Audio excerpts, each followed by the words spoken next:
Assalamualaikum warahmatullahi wabarakatuh. Perkenalkan, nama saya Ahmad Fawaz. Saya merupakan mahasiswa Fakultas Psikologi Universitas Mercu Buana Yogyakarta. Pada kesempatan kali ini saya akan mempresentasikan tentang hubungan antara safety needs terhadap disiplin kerja karyawan. Latar belakang dikemukakan oleh Abraham Maslow pada tahun 1943. Teori hierarki kebutuhan menyatakan bahwa kebutuhan dan kepuasan seseorang itu jamak, yaitu meliputi kebutuhan biologis dan psikologis, berupa materi dan non-materi. Dalam teori kebutuhan Maslow, ketika kebutuhan dasar terpenuhi, maka kebutuhan berikutnya menjadi dominan. Dari sudut motivasi, teori tersebut mengatakan bahwa meskipun tidak ada kebutuhan yang benar-benar dipenuhi, sebuah kebutuhan yang pada dasarnya telah dipenuhi tidak lagi termotivasi. Sementara itu, disiplin kerja merupakan salah satu elemen dalam sistem pengamanan sebuah perusahaan dan organisasi dalam melawan maupun mencegah sabotase. Elemen lainnya termasuk perekrutan yang diperpanjang dan proses seleksi yang ketat, teknis untuk mengamankan aset berharga, sistem keamanan informasi dan manajemen pengetahuan, termasuk mendorong karyawan untuk saling berbagi dan melindungi pengetahuan dengan benar. Berikutnya saya akan menjelaskan tentang teori hierarki kebutuhan Abraham Maslow. Yang pertama, kebutuhan fisiologis. Kebutuhan fisiologis merupakan hierarki kebutuhan manusia yang paling dasar, yang merupakan kebutuhan untuk dapat hidup, meliputi sandang, pangan, dan papan. Yang kedua, kebutuhan rasa aman. Kebutuhan akan rasa aman ini meliputi keamanan secara fisik dan psikologis. Keamanan dalam arti fisik mencakup keamanan di tempat pekerjaan dan keamanan dari dan ke tempat pekerjaan. Keamanan fisik ini seperti keamanan dan perlindungan dari bahaya kecelakaan kerja dengan memberikan asuransi dan penerapan prosedur K3, yaitu keselamatan dan kesehatan kerja, serta penyediaan transportasi bagi karyawan. Sedangkan keamanan yang bersifat psikologis juga penting mendapat perhatian. Keamanan dari segi psikologis ini seperti perlakuan yang manusiawi dan adil, jaminan akan kelangsungan pekerjaannya, dan jaminan akan hari tuanya pada saat mereka sudah tidak bekerja lagi. Yang ketiga yaitu kebutuhan sosial, meliputi kebutuhan untuk persahabatan, afiliasi, dan interaksi yang lebih erat dengan orang lain. Dalam organisasi akan berkaitan dengan kebutuhan akan adanya kelompok kerja yang kompak, supervisi yang baik, dan rekreasi bersama. Yang keempat yaitu kebutuhan penghargaan. Kebutuhan ini meliputi kebutuhan dan keinginan untuk dihormati, dihargai atas prestasinya, pengakuan atas faktor kemampuan dan keahlian seseorang, serta efektivitas kerja seseorang. Maslow membagi kebutuhan akan rasa harga diri, penghargaan, ke dalam dua sub, yakni penghormatan dari diri sendiri dan penghargaan dari orang lain. Sub pertama mencakup hasrat dari individu untuk memperoleh kompetensi, rasa percaya diri, kekuatan pribadi, prestasi, kemandirian, dan kebebasan. Semuanya mengimplikasikan bahwa individu ingin dan perlu mengetahui bahwa dirinya mampu menyelesaikan segenap tugas atau tantangan dalam hidupnya. Sub yang kedua mencakup antara lain prestasi. Dalam hal ini, individu butuh penghargaan atas apa-apa yang dilakukannya. Penghargaan ini dapat berupa pujian, pengakuan, piagam, tanda jasa, hadiah, kompensasi, insentif, prestis atau wibawa, status, reputasi, dan lain seterusnya. Yang kelima adalah kebutuhan aktualisasi diri. Aktualisasi diri merupakan hierarki kebutuhan dari Maslow yang paling tinggi. Aktualisasi diri berkaitan dengan proses pengembangan akan potensi yang sesungguhnya dari seseorang. Pemenuhan kebutuhan ini dapat dilakukan oleh para pimpinan perusahaan dengan menyelenggarakan pendidikan dan pelatihan, memberikan otonomi untuk berkreasi, memberikan pekerjaan yang menantang, dan lain sebagainya. Selanjutnya adalah disiplin kerja.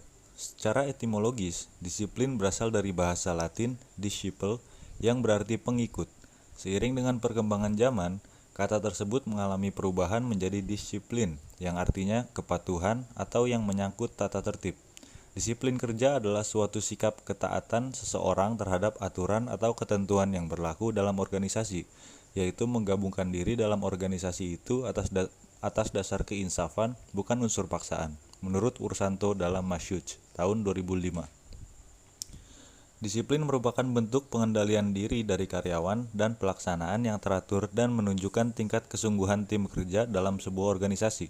Tindakan disiplin digunakan oleh organisasi untuk memberikan sanksi terhadap pelanggaran dari aturan kerja atau harapan sedangkan keluhan-keluhan digunakan oleh karyawan yang merasa hak-haknya telah dilanggar oleh organisasi. Disiplin kerja pada karyawan sangat dibutuhkan karena apa yang menjadi tujuan organisasi akan sukar dicapai bila tidak ada disiplin kerja, menurut Rofi pada tahun 2012. Perilaku disiplin karyawan tidak muncul dengan sendirinya, tetapi dibutuhkan untuk dibentuk sehingga diperlukan pembentukan perilaku disiplin kerja, menurut Grant dalam Sukirman 2016. Dalam melakukan pembentukan disiplin kerja, yaitu A. Preventive discipline merupakan tindakan yang diambil untuk mendorong para pekerja mengikuti atau mematuhi norma dan aturan sehingga pelanggaran tidak terjadi. Tujuannya adalah untuk mempertinggi kesadaran pekerja tentang kebijaksanaan dan peraturan pengalaman kerjanya. B. Corrective discipline merupakan suatu tindakan yang mengikuti pelanggaran dari aturan-aturan. Kondisi tersebut digunakan untuk mengecilkan pelanggaran lebih lanjut sehingga diharapkan perilaku yang akan datang dapat mematuhi norma-norma peraturan. C. Progressive discipline, yaitu tindakan memberi hukuman berat terhadap pelanggaran yang berulang. Contoh dari tindakan disiplin progresif yaitu teguran secara lisan oleh atasan, teguran tertulis, skorsing dari pekerjaan selama beberapa hari, dan diturunkan pangkatnya maupun dipecat. Menurut Helmi, dalam Agus tahun 2007, terdapat dua jenis disiplin kerja berdasarkan terbentuknya, yaitu disiplin diri dan disiplin kelompok. Disiplin diri merupakan upaya yang dilakukan oleh seseorang atas prakarsa sendiri dalam melaksanakan tugas. Disiplin diri merupakan disiplin yang dikembangkan atau dikontrol oleh diri sendiri, berwujud pada kontrol terhadap tingkah laku yang berupa ketaatan terhadap peraturan, baik yang ditetapkan sendiri maupun oleh pihak lain, sehingga disiplin diri ditunjukkan pula demi mencapai tujuan organisasi. Disiplin diri pada tiap karyawan bila telah tumbuh dengan baik akan merupakan kebanggaan bagi setiap organisasi, karena pengawasan yang terus-menerus tidak dibutuhkan lagi.